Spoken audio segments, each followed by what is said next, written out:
Okay, so let's be real for a sec. Who hasn't hit that wall? Felt that burnout, especially these days. It's like everyone's running on fumes. You're not alone. And, you sent us this outline, like a whole podcast episode just on burnout. And we thought, why make everyone sit through that? Right. So we're giving you the Spark Notes version, your cheat sheet to burnout. Exactly. And it's interesting how burnout went from like this vague idea to something official. Oh, yeah. The World Health Organization, they actually call it a syndrome now. A syndrome. Whoa, that's serious. Like, it's not just, I need a vacation. Yep. It's chronic stress at work. Yeah. When it doesn't get dealt with, And then it shows up in these three ways: exhaustion, cynicism, and you can't perform like you used to. Oh, I know that feeling. You're just wiped. But it's more than being tired, right? Yeah, you start to like detach, you don't care as much, and you just can't get things done the way you used to. Like, enough is enough. Exactly. And here's the thing. It's not just work. It can be, well, anything, really. Anything in life that just demands too much from you. Makes sense. Like, even if you love what you do, there's got to be a limit. Like, remember Ariana Huffington? Oh, yeah. Collapsed from exhaustion. She was like this superstar entrepreneur, but even she couldn't escape it. It just goes to show it can happen to anyone, literally anyone. So, okay, burnout is a big deal. It can hit any of us. But what's actually going on inside, like physically, when we burn out? Well, basically, burnout is just your stress response stuck on overdrive. So when you're stressed, your body pumps out cortisol. That's the stress hormone. Right. But how does cortisol, which I guess is supposed to be helpful, become a problem when we're burning out? Okay, so usually cortisol gives you a boost to deal with whatever's stressing you out. Then it goes back down to normal.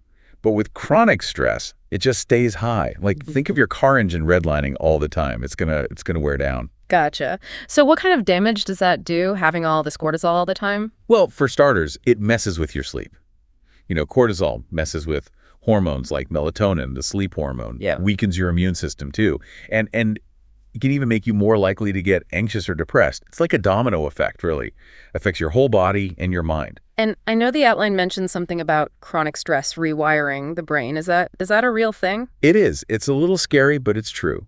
Chronic stress can actually change the structure and function of certain parts of your brain. Oh, wow. Like the amygdala, which handles emotions, can get way too active, making you super sensitive to stress. And then your hippocampus, which is key for memory and learning, you can actually shrink, which affects your focus and on all your thinking skills. So stress isn't just making us feel bad. It's actually like messing with our hardware. That's kind of terrifying. Yeah. But the good news is the brain is super adaptable. It's what's it called? Neuroplasticity. So it can change and heal even as adults. And with the right strategies, you can actually undo some of that damage and make yourself more resilient.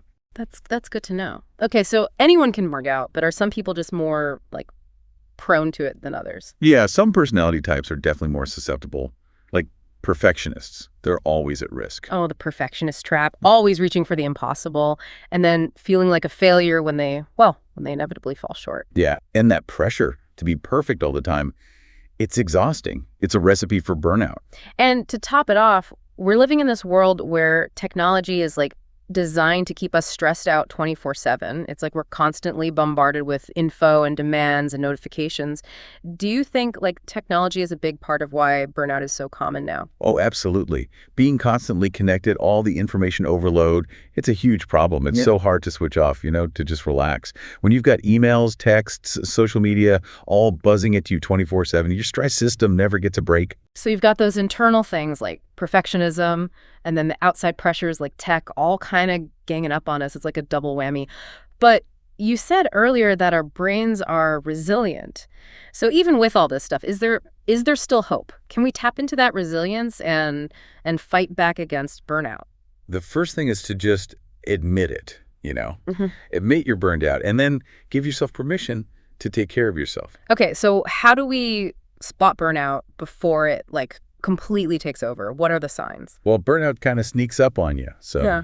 Got to pay attention to those early signs. So what should we be looking out for? Like, give us the warning signals. In the beginning, you might just feel like really tired all the time and irritable. Maybe you start dreading work or anything you have to do. So if I'm snapping at everyone and like downing coffee before noon, that's a bad sign. Could be.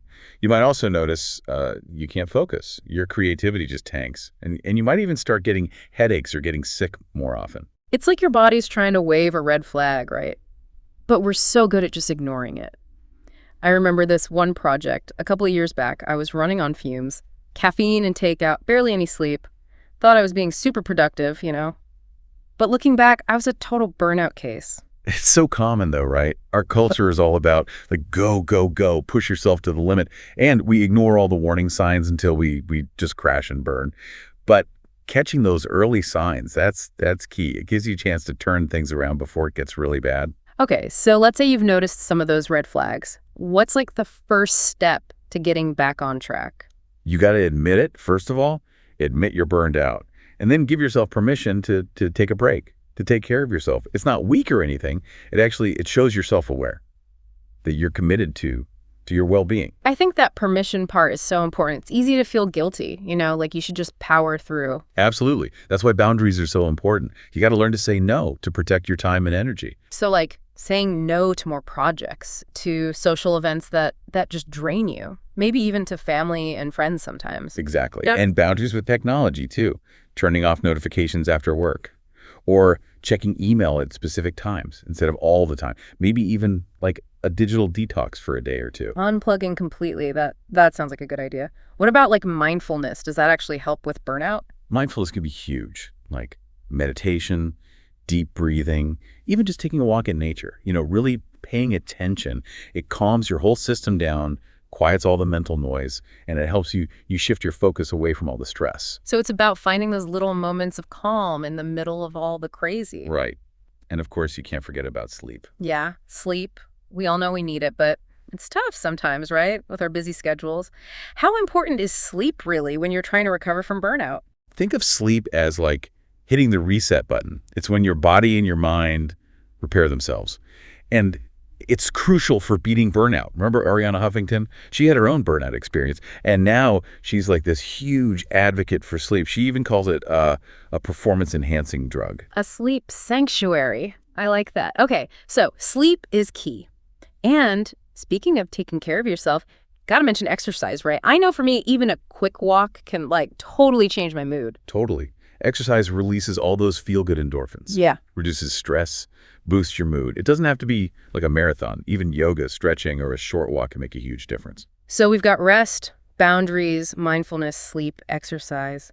What about journaling? I've heard that can be good for processing emotions. Does that play a role in burnout recovery? Oh, journaling can be really helpful. Getting all your thoughts and feelings down on paper, it helps you see those stressors more clearly, the things that are contributing to the burnout. And you can start to spot any negative thinking patterns. It helps you figure out what you really need to focus on. It's like decluttering your mind. Yeah, exactly. And this is maybe the most important thing. Don't try to go it alone. Talk to someone you trust, a friend, family member, join a support group, or maybe even see a therapist. Yeah, it's easy to feel like you have to handle everything yourself. But reaching out for help, it can make a world of difference. It really can. Having someone just listen to you and validate what you're going through and just offer support. It's so helpful when you're trying to recover from burnout. We need each other, right? And speaking of support, it's actually really encouraging to see how some well-known people have dealt with burnout and bounced back. Totally. Their stories show us that, even people in these high-pressure roles, they burn out too. And they can recover. It's possible. So who are some people who have gone through burnout and come out stronger on the other side? What can we learn from them? It's inspiring, right? To see how people in such demanding roles handle burnout. Who comes to mind for you? Well, Sheryl Sandberg, she's the COO of Facebook. She's been really open about her experience with burnout, especially, after going through some really tough stuff publicly. Yeah, I remember that. She was really big on like having a good support system and being kind to yourself. Seems like those are like key ingredients for bouncing back. Oh, for sure. And another great example is Trevor Noah. He talks about using humor to cope, finding those moments of joy, even when things are tough. That's so important. Not losing sight of what makes you happy, even when things feel overwhelming. So we've talked about a lot of strategies for, preventing and dealing with burnout. But what if you're stuck in a situation where, you can't just quit your job or take a long vacation? What if the thing that's burning you out, it's not something you can easily change? That's a really good point. And in those cases, it's even more important to focus on the things you can control. You might not be able to change the situation, but you can change how you react to it. So it's about carving out little spaces for yourself, little moments of peace, even in a tough environment. Yeah, exactly. Maybe that's starting your day with a few minutes of meditation, or taking a walk at lunch, or listening to your favorite music on the way home. Even small things can really make a difference. It's about those little wins, those moments of recharging that can help you, face the challenges with a little more energy. It seems like, thankfully, we're starting to talk about burnout more openly. Have you noticed that, how people view burnout has changed over the years? Definitely. For a long time, burnout was seen as like a personal failure, Yeah. something you should just be able to push through. But I think now there's more awareness that a lot of times it's a systemic issue. It can be a sign that something's wrong with the work environment itself, the culture, the expectations. That's a really important point. It's not about blaming people for feeling burnt out. It's about recognizing that the environment plays a big role. Exactly. And that shift in thinking is leading to more conversations about work-life balance, boundaries, mental health in the workplace. That's good to hear. Sounds like we're moving in the right direction. I think so. There's still a lot of work to do those conversations are important. So what would you say to someone who's listening who's thinking, okay, this all makes sense, but I'm already burnt out. Where do I even start? The first thing is, be kind to yourself. Burnout doesn't mean you're weak. It just means you've been pushing too hard for too long. Acknowledge how you're feeling and give yourself permission to rest, to recover. That self-compassion piece, right? Treating yourself with the same kindness you would offer a friend. Exactly. And remember, you don't have to change everything overnight. Start small. Yeah. Maybe set one boundary, delegate one task, or take 10 minutes to do something you enjoy. Even those small things can create a ripple effect, They give you a sense of momentum, of control. Totally. And as you start to put your well-being first, you'll probably find you have more energy and resilience to deal with the bigger things. This has been such a great deep dive into burnout. We've learned it's a real thing. It's not just being tired, and it affects our minds and our bodies. And we've gone over all sorts of strategies for recognizing it, preventing it, and dealing with it, from practical tips to ways of thinking about it differently. For me, the biggest takeaway is that burnout is not a dead end. It's a sign to slow down, rethink things, and make changes to prioritize your well-being.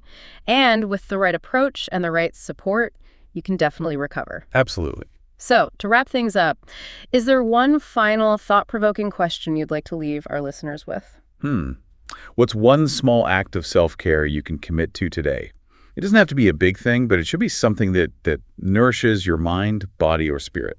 I love that. It's those little things, those consistent acts of self-care that really add up over time. Remember, you're not alone, and recovery is totally possible. Thanks for joining us for this deep dive into burnout. Until next time, take care of yourselves.